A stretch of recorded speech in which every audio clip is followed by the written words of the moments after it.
say allegedly, has done things and allegedly participated in a lot of things that the public would not be happy to know. Has to take responsibility for what he did as an individual.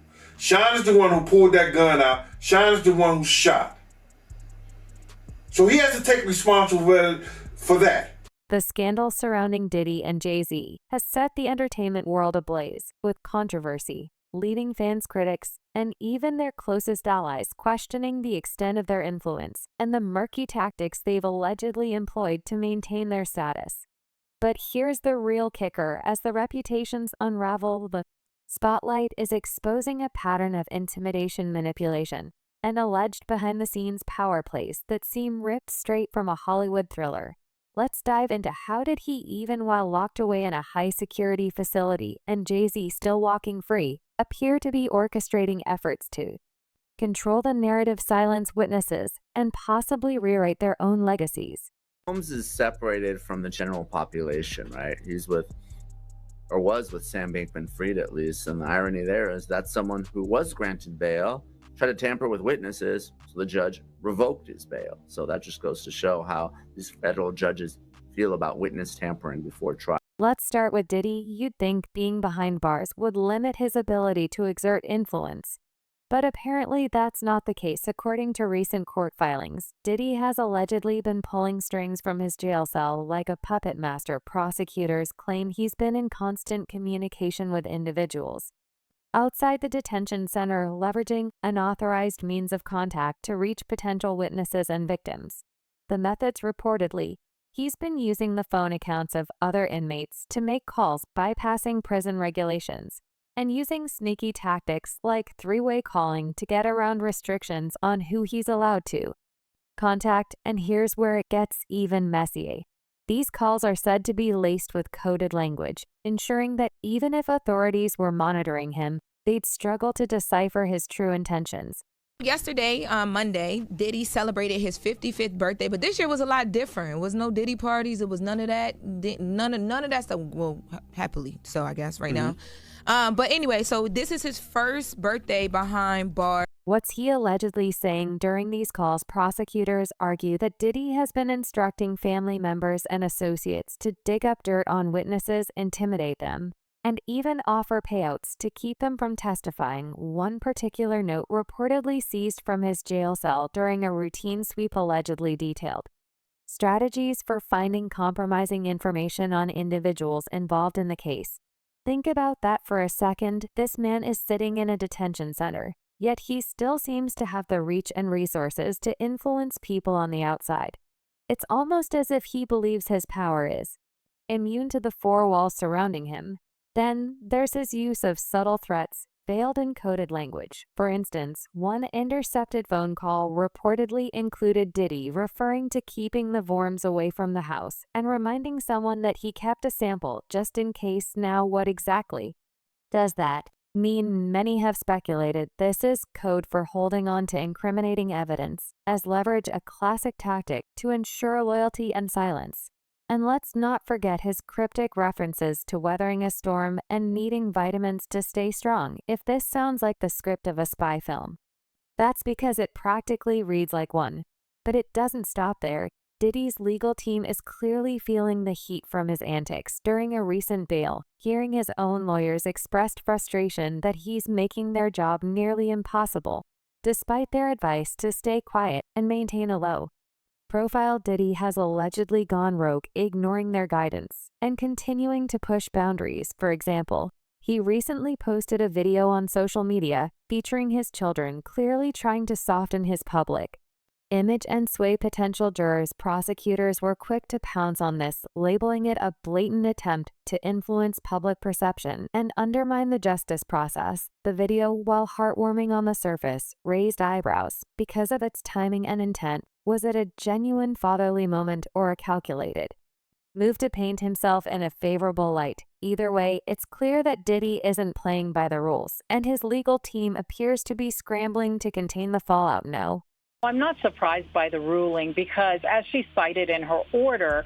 there are very serious allegations about the danger that he potentially poses to other witnesses and the public at large.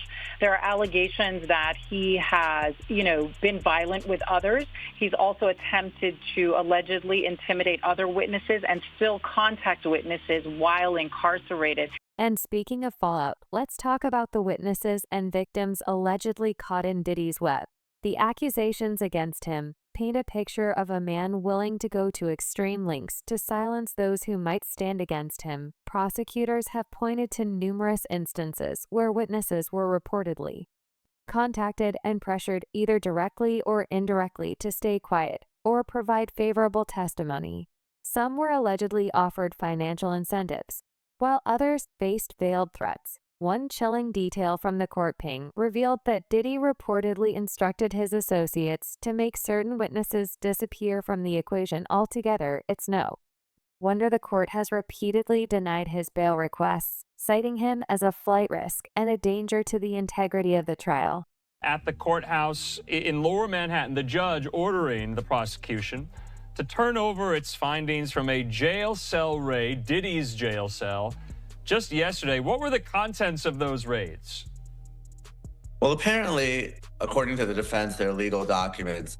The government saying no, on the contrary, they're just some handwritten notes and a calendar. Now here's where it gets even more complicated. While Diddy is orchestrating his defense from behind bars, what about Jay-Z? His name has been dragged into the same legal quagmire, with accusations piling up against him, as well as civil lawsuit filed by. An anonymous woman has accused Jay-Z of being complicit in some of the most heinous allegations. Yet the lawsuit alleges that he and Diddy were involved in a shocking incident over 2 decades ago.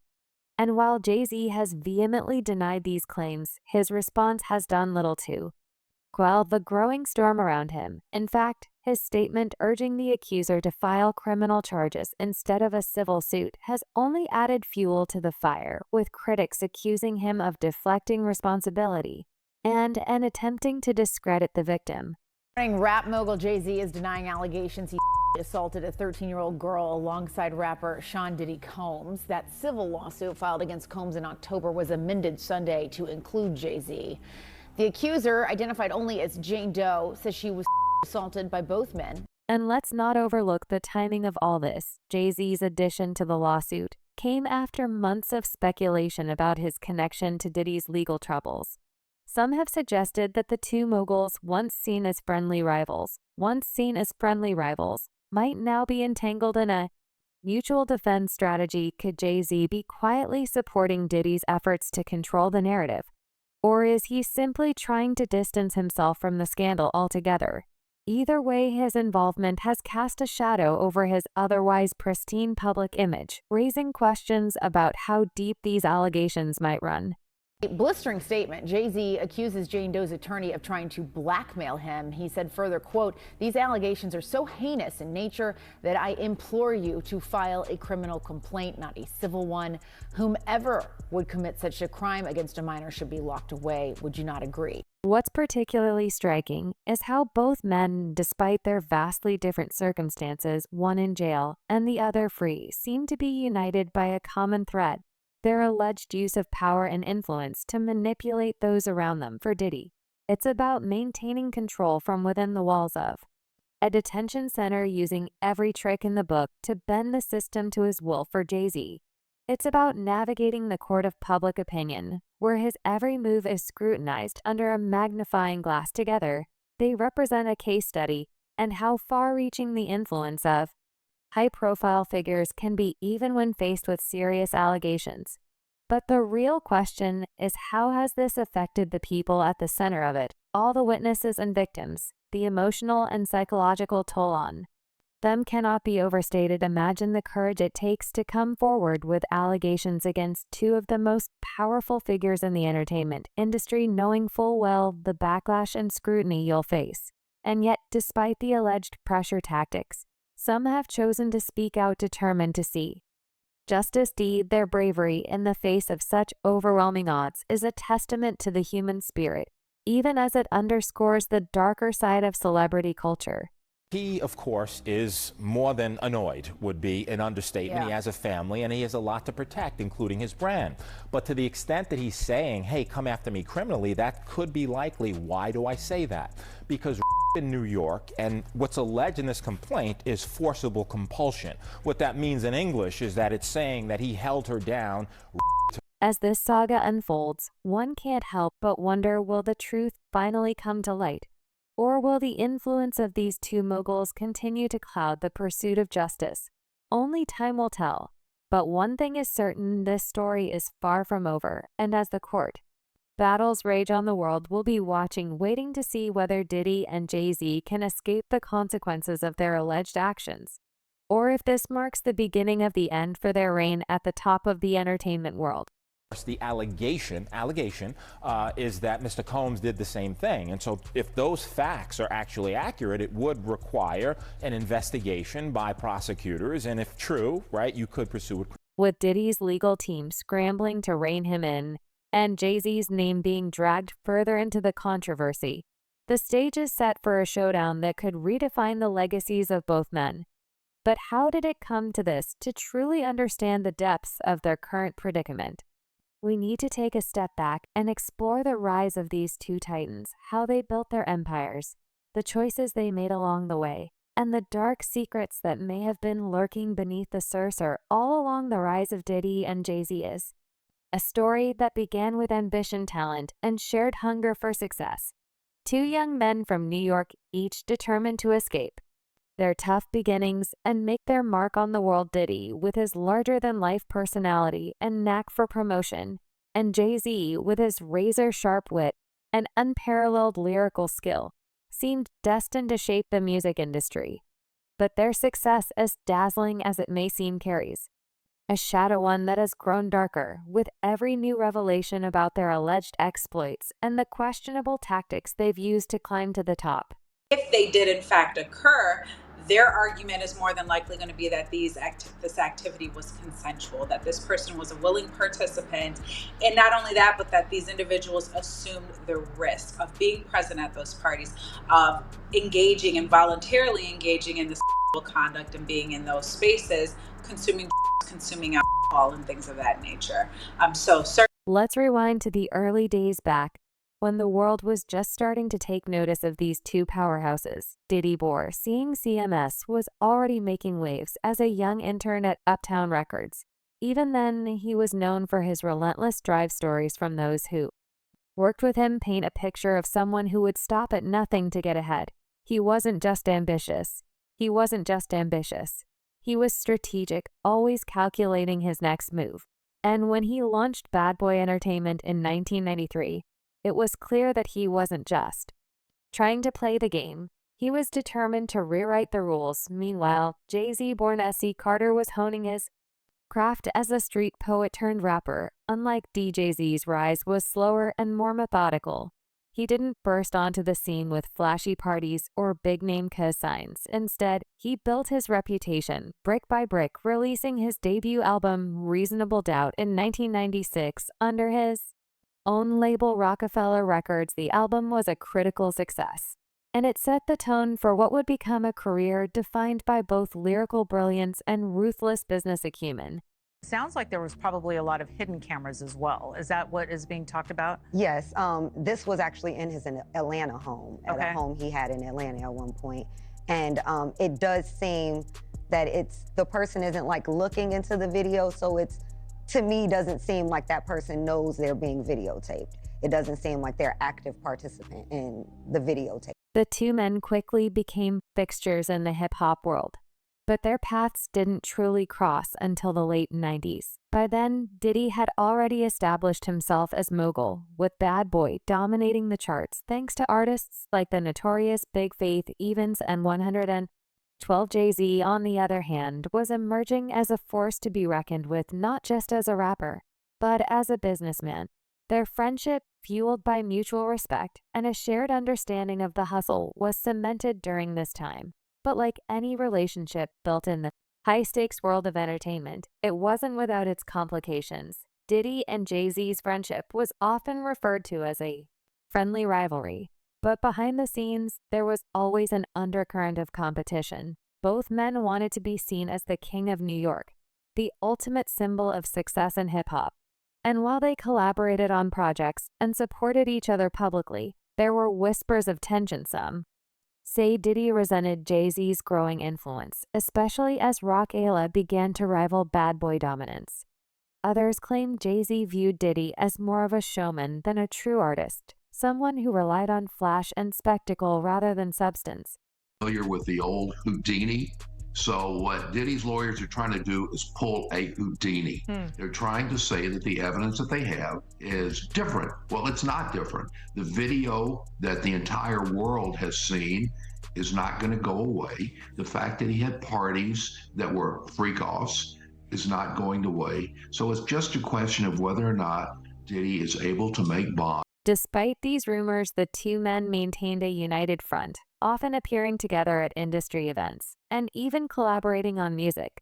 But their bond was tested in 1999, when both found themselves embroiled in legal troubles. That year, Diddy was arrested following a nightclub incident while Jay-Z faced his own charges after an altercation with a record executive. The incidents, though unrelated, marked a turning point for both men. Suddenly, their carefully crafted images were at risk, and they were forced to confront the reality that their actions had consequences for Diddy. The fallout was immediate, though. He was ultimately acquitted. The scandal tarnished his reputation and raised questions about the culture of excess and recklessness that seemed to define Bad Boy at the time. Jay-Z, on the other hand, managed to escape relatively unscathed, thanks in part to his legal team and his ability to spin the narrative in his favor. But the of 1999 served as a wake-up call for both men, reminding them that the same system that had elevated them to start them could just as easily bring them down. That's it. If it is privilege, of course they won't. But if it really is what the prosecution says that has nothing to do with the case, or even worse, it's actually evidence of witness tampering, because we all know the attorney-client privilege, there's a crime fraud exception. You can't use your lawyer to perpetuate a future or continuing fraud or crime. So if the documents are what the government says they are, they're going to get them again. And again, it's just going to be a matter of days, because I don't expect. In the years that followed, Diddy and Jay-Z focused on expanding their empires. Diddy delved into fashion, launching his Sajin clothing line, while Jay-Z diversified his portfolio with ventures in sports management, streaming services, and real estate. Their influence extended far beyond music, and they became symbols of what was possible for Black entrepreneurs in America. But with great power came great scrutiny.